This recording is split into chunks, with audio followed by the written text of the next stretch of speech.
խնդրեմ։ Առնվազն 2 պաշտոնատար անց այդ օրը քրեական հոդվածի քրեական օրենսգրքի անպատասխան հոդված աշխատեցին։ Մեկը ներքին գործերի նախարար Արփինե Սարգսյանն է, մյուսը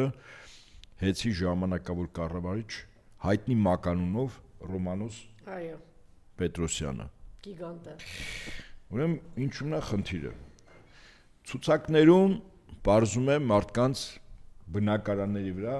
լրացուցիչ ազգաններ էին։ Մարդիկ գալիս էին եւ դա տպվեց, տարածվեց, ասենք մեկի տան վրա 9 հոգի գրանցված էր։ Կամ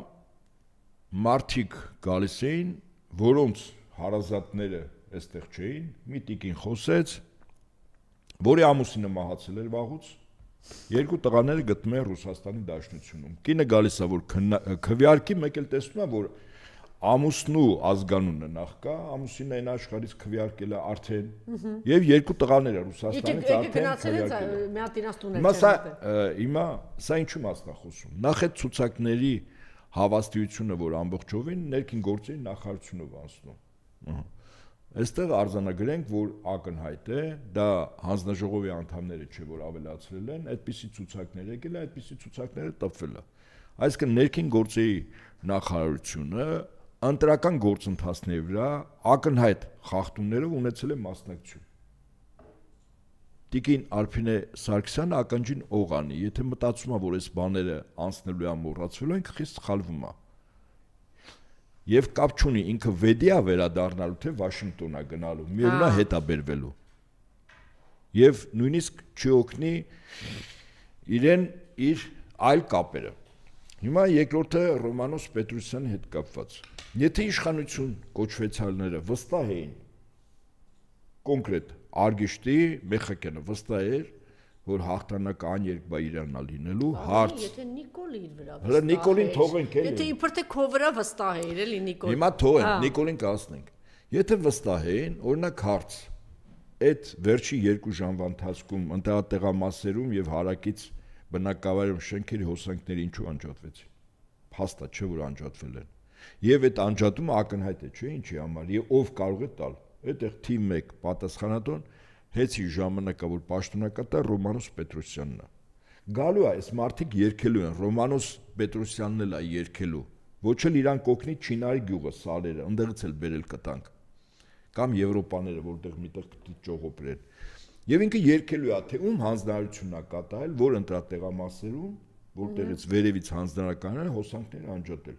Ակնհայտ է, չէ՞, հոսանքները, ասենք, անջատելու ժամանակ հո Էջմիածնում 3 մի քանի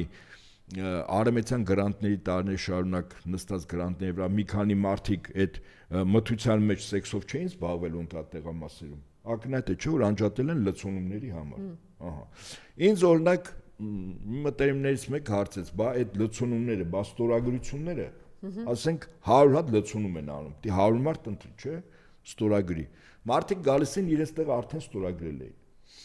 Եվ այդ ստորագրությունների ժամանակ իրենց չեն ասել ում ազգանունի դիմաց, ասել են 100 հատ դրեք ստորագրեք, անձնագրի տվյալներն ինչ որ տառին թվեր, գրեք։ Դա համար մարդիկ երբ որ գալիս էին որ մասնակցեն ընտրություններին, մեկը տեսնում է իրենց ազգանունի տեղ ինչ որ մեկը ստորագրել է, ինչ որ անձնագրի իբր անձնագրի տվյալները։ Այսինքն այդ անձնագրի տվյալներ եւ մարդ, որը չի մասնակցել, դա արվել է նրա համար, որ լցոնում է լինելու, ասենք 100 հատ լցոնում են, 100 հատ նախորոք արդեն ստորագրել են, հո իրանք չգիտեն ով է գալու, ով չի գալու։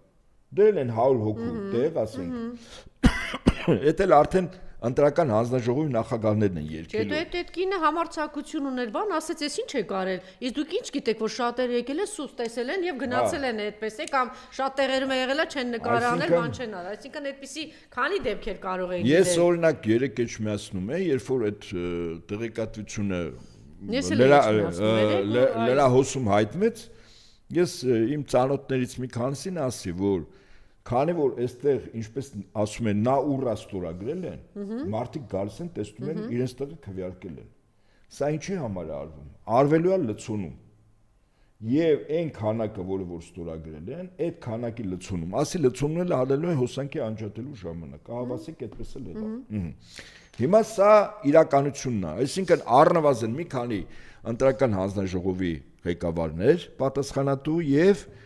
Արփինե Սարգսյանը ներքին գործերի նախարարի պարտականություն կատարող է եւ հայտնի մականունով հայտնի հերոսը հեծի ժամանակավոր կառավարիչ։ Այս մարդիկ պատասխան են տալու էականորեն իրենց գործնեությամբ նախ ընտրական գործընթացը խոչընդոտելու եւ ազդելու։ Սա այսինքն իրանք արդեն մտան երեկվա ընտրություններում հոդվածի տակ։ Ես նորից եմ ասում, ինչպես ասում են, քարարքար հավաքելու ենք։ Այս մարդիկ բոլորը երգելու են եւ բնականաբար Ռոմանոսը եւ Արփինեն երգելու են, թե հանձնարարականը որտեղից է եկել։ Հանձնարարական ուղղակի եկել է մի տեղից։ Հիմա նայենք ընտրությունների հետ կապված։ Ակնհայտերը, որ իշխանության ներկայացուցիչը, որը քաղ պայմանագրի ներկայացուցիչ Արգիշտի Մեխակյանն էր, նա ինչ էր անում։ Փաստացի նա ուրացել էր ոչ միայն այն ինչ ուրացել են ԿՊ-ն Փաշինյանով, որի վերաբերյալ ես պարբերաբար ասում եմ, ուրացել են Արցախը եւ մեր զովասներին, ուրացել են ցեղասպանություն եւ Արարատը, ուրացել են եկեղեցին եւ հավատը։ Արգիշտին մի վարքյան, Արգիշտին ուրացել է նաեւ Նիկոլին։ Իրան թույլ է տրված եղել նախընտրական շրջանում ուրանալ Նիկոլին։ Եվ ուրանալ քաղ պայմանագիրը, որտեվ այն պաստառները, որտեղ որ դրված էին, քաղ պայմանագիրը մոտավորապես գրված էր այնպես ինչպես սիգարետի վրա արտադրող ընկերության մեջ լոգոնա գովազդային եւ ամենաներքևը համարյա ոչ ընթերնել է այնքան փոքր է գրած է ծխելը վնասում է առողջության։ Այսինքն Նիկոլը բորոտ է, Իրանից փախնում են։ Այո։ Այսինքն ԿՊ-ից ու բանից հիմա այն մարդիկ, որ գալիս են, պարզա չէ, ինչ որ շահ ունի, բան ունի, ինչ որ sense է, իրանք էլ եթե գալիս են ԿՊ, նրանք որպես բորոտ փախնում են, էլի անունը չեն գրում, ան չեն գրում։ Սա մենք արձանագրում ենք, որտեղ այն ինչ որ ես ասում եմ, Անժելադանք փաստեր են։ Արձանագրում ենք, որ ցանկացած ընտրություններում Նիկոլը իզգոյ է, բորոտը չգիտեմ, բայց ԿՊ-ի ներկայացի համար ինքը համարվում է իզգոյ։ Դա համար ԿՊ եւ Նիկոլ, բանդ որում քարոզության մեջ ես ուշադիր հետևել եմ առանձնապես Նիկոլի մասին քաղ պայմանագրի եւ ներկայացիչ եւ թիմը ընդհանրապես չեն խոսում, Նիկոլը չկար։ Սա մենք արձանագրենք, չէ՞, եթե հաջորդ արձանագրումը, երբ իշխանության ներկայացիչները ասում են, բան, ջախջախիչ հաղթանակ ենք տարել։ Այս մարդիկ բառի իմաստն չգիտեն։ Ջախջախիչ հաղթանակը գիտեք երբ կլինի, երբ օրինակ իշխանափոխություն լինի ու բոլոր են անձինք, ովքեր պատասխանատու են Արցախի հանձնելու, մեր երկրի հայնիկի սահմաններից բաղականաչափ տարածքներ հանձնելու, համատարած թալանի, մեր պետությանը 8 միլիարդ դոլարի պարտքի տակ դնելու, իսկ պետությունը չի, այսօր Հայաստանի չծնված երեխան, որը պետք է ծնվի, արդեն պարտքով է ծնվում։ Այդ ջախջախիչը կլինեն ժամանակ, որ բոլորին հավաքենք։ Օրենքի տեսանկյունից բոլորը պետք է հավաքվեն։ Այդ ժամանակ վստահաբար կլինի ջախջախիչ։ Այդ ջախջախել այդ ժամանակ կտեսնեն։ Հիմա սա արձանագրում ենք, հիմա արդյունքների պահով, ինչի մասին դուք ասեցիք։ Արդյունքները ինչի մասին են խոսում։ Արդյունքների մասին դու ինչ հետևություն պիտի անենք նաև այս ամենիչից հետո։ Ես դա մասին եմ ասում, արդյունքները խոսում են հետևյալի մասին։ Նախ ընդդիմությունից բոլոր այն օղակները, որոնք որ հավանականություն կար, որ իրենք կարող է շեմը չանցնեն, ասենք այդ չպիտի մասնակցեին։ Վստահաբար չպիտի մասնակցեին։ Այդպես օրինակ խորագետ որոշում կայացից հայակվել։ Ես իրազեկ եմ, մարդիկ ռեալ գնահատեցին եւ Ժառանգությունն էլ պիտի իր հնարավորությունները գնահատեր եւ չմասնակցեր։ Ասեմ ինչի, որովհետեւ նույն ժառանգության, նույն հայնիկ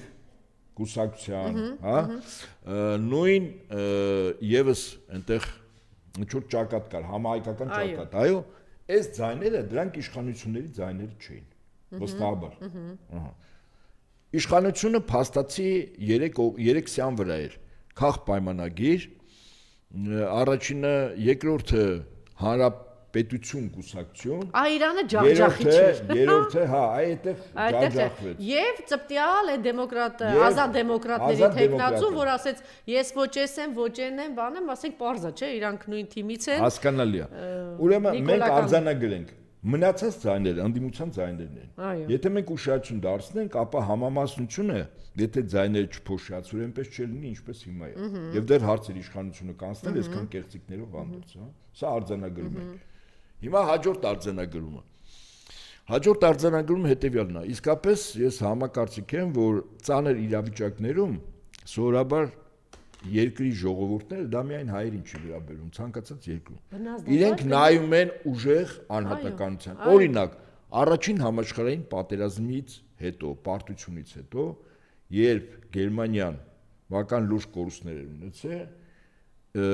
ինչը նպաստեց այդ ժամանակ Հիտլերի իշխանության գալու։ Մի շարք գործոններ, այդ թվում արևմտյան բանկերի կողմից Գերմանիայի տնտեսությունը ոտքի կանգնացնելու, այդ թվում Խորհրդային Միության հետ որոշակի ժամանակավոր պայմանագրեր կնքել, զինվորականներին ուրեմն կրթություն տալ, որտեվ Գերմանիայի զինվորականներին արգելված էր կրթություն ստանալ, այդպիսի մեծ հաշվով բանակ դիչելներ։ Դա Խորհրդային Միությունում են գալիս տան իդեպ ասեմ ձեզ։ Բայց ժողովրդի մոտ իրենք անհատ էին ուզում տեսնեին, որ այդ վիճակը փոխի, իրանք ծրագիր չէին ուզում, իրենք անհատ էին ուզում։ Հիմա ես պատական չեմ բերում առաջին համաշխարհային պատերազմի եւ ներկա վիճակի։ Ծանր վիճակից սովորաբար մարդիկ միշտ ձգտում են, այն էլ մենք, եթե գերմանացիները, որոնք արևմտյան քաղաքակրթություն կրող ժողովուրդ են, արևելքը, եթե արևմուտքը ինքը ծրագրին ձայն տվող է, արևելքի ժողովուրդները բոլորը անհատին ձայն տվող են, անհատի հետևից գնացող են, ոչ ծրագրի։ Արևելքը այդպեսին է, այս մենք արևելքի ժողովուրդ ենք։